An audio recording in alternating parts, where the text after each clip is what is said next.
Alors pour ma part, je me présente, je suis Cédric Marc, cela fait presque 30 ans déjà que je suis gestionnaire de patrimoine et avec une sensibilité toute particulière sur l'allocation d'actifs. Alors moi aujourd'hui, je voulais tout particulièrement remercier l'exercice proposé par Patrimeta, à savoir créer chaque trimestre une allocation d'actifs selon 3 profils que je vais tenter de vous développer, mais avec une base de données qui représente l'intégralité des partenaires qui sont inscrits au sein de Patrimeta. Et c'est un exercice en fait que je trouve très intéressant parce que ça nous permet de nous remettre en cause et aussi de changer nos habitudes et puis vous le verrez, de découvrir quelques pépites sans laquelle je serais peut-être passé à côté dans mon allocation d'actifs. Je ne vous ferai pas l'affront de commenter l'actualité macroéconomique et géopolitique actuelle. Cependant, j'aimerais vous proposer en profil équilibré une allocation d'actifs que j'ai volontairement renommée sous la notion de allocation à faible volatilité. Parce que dans ce contexte actuel, moi je pense que sur ce prochain trimestre, il va falloir être flexible et gérer absolument sa volatilité parce qu'on le voit bien depuis le début d'année, il y a des fluctuations qui sont importantes. Je vous propose donc une allocation d'actifs équilibrée, qualifiée donc de faible volatilité, dans laquelle on va mettre une poche de 20% de fonds garantis pour aller chercher les taux boostés des compagnies d'assurance. Dans une deuxième poche, l'idée est de favoriser des fonds de performance absolue, de manière à aller dans ce contexte de probable poursuite de la volatilité, une performance régulière, stable, rassurant pour les clients. Dans cette poche-là, j'y insère un fonds obligataire, mais que je qualifierais plus de fonds d'arbitrage obligataire, qui est un fonds qui s'appelle Cigogne, Crédit Opportunité, et je trouve qu'il s'adapte parfaitement à la configuration actuelle qui se dessine devant nous. Une troisième poche que je vous propose est celle des fonds flexibles que j'ai envie de refavoriser sur ce prochain trimestre de manière à pouvoir saisir des opportunités que nous, en tant que gestionnaires de patrimoine, ne sommes pas forcément capables d'appréhender très rapidement pour l'intégralité de notre clientèle. Et de ce fait, l'idée est de vous proposer des fonds pour notre clientèle, des fonds à gestion flexible. Et puis, enfin, une dernière poche d'un fonds Action internationale, le fonds de chez Fidelity Global Dividende, un fonds d'action internationale qui distribue des gros dividendes en fonds de portefeuille. Bon, passons maintenant aux choses presque sérieuses. Bon, dans le cadre de l'allocation d'actifs dynamique, je voulais mettre en avant bien évidemment des fonds actions. Dans cette poche actions, je voulais les séparer avec différentes parties. Le premier bloc, c'est un fonds d'action internationale qui va distribuer des gros dividendes. Vous les connaissez tous, c'est un fonds qui s'appelle Fidelity Global Dividende et un fonds MNJ Global Dividende.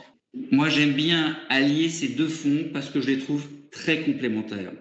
La deuxième poche dans la partie action, c'est mettre en avant des fonds sur lesquels il faut oser revenir, à savoir des fonds micro-cap européennes, parce que leur valorisation et leur perspective de revalorisation me paraissent intéressantes à moyen et court terme.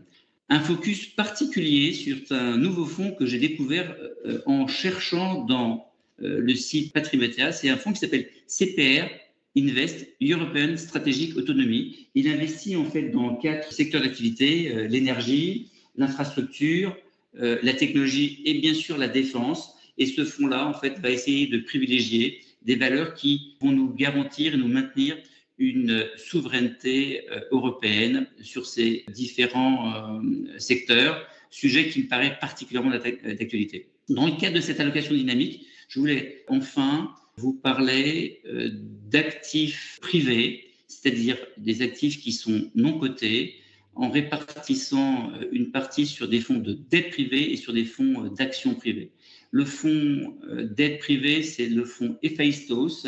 C'est un fonds qui va financer la base industrielle de technologie et de défense. Et bon nombre d'entreprises françaises ont besoin de se financer pour se développer. Et la thématique me paraît, dans le contexte actuel, particulièrement intéressante. L'autre fonds, c'est un fonds qui s'appelle Mirova Impact Life Essentials. Sur ce fonds, on finance des entreprises européennes dans le cadre de leur transition. Un focus particulier, de nouveau sur la poche action, c'est la mise en avant, comme on s'inscrit dans un cadre dynamique, de valeurs liées à la technologie et aux nouvelles technologies, tout particulièrement avec en focus un fonds qui s'appelle Échiquier Space. Bon, dans le cadre du troisième profil allocation retraite, on s'inscrit bien évidemment dans une perspective beaucoup plus longue. L'allocation d'actifs proposée, elle est quasiment à 100% en action pour des raisons évidentes parce qu'on a du temps devant soi. Et on peut considérer qu'il va y avoir en fait des investissements réguliers sur ces thématiques-là afin de lisser nos points d'entrée. Dans le cadre de cette allocation d'actifs, je voulais vous proposer une composition à hauteur de 30% sur des fonds d'actifs privés en rajoutant un fonds de chez M&J de crédit opportunité, ce qui permet dans cette poche-là de mettre 2/3 de fonds de dette et 1/3 de fonds actions privés. L'autre poche actions, elle s'inscrit dans des fonds qui sont actions internationales, plutôt liées à la croissance ou aux valeurs liées à la technologie, de manière à aller chercher une croissance à long terme et en profiter au sein de cette allocation d'actifs. J'ai voulu aussi insérer un fonds de chez M&J Global Infrastructure que je voyais plus dans un schéma de fonds de portefeuille. Cette thématique à très long terme, elle permet d'apporter, je trouve, un couple rendement-risque intéressant en générant une grande lisibilité dans les flux futurs de ces grands projets d'infrastructure. Donc, j'ai voulu bâtir ces propositions d'allocation d'actifs sur deux jambes. Une jambe liée à la flexibilité pour répondre concrètement à la volatilité à laquelle nous sommes confrontés actuellement. Et puis, une autre jambe basée sur la structuration en saisissant des opportunités pour le futur, à savoir investir dans l'infrastructure, investir dans la technologie et bien évidemment aussi sur des valeurs liées à la défense. En espérant que cette proposition d'allocation d'actifs vous aidera dans votre réflexion et dans la composition de vos portefeuilles pour vos clients.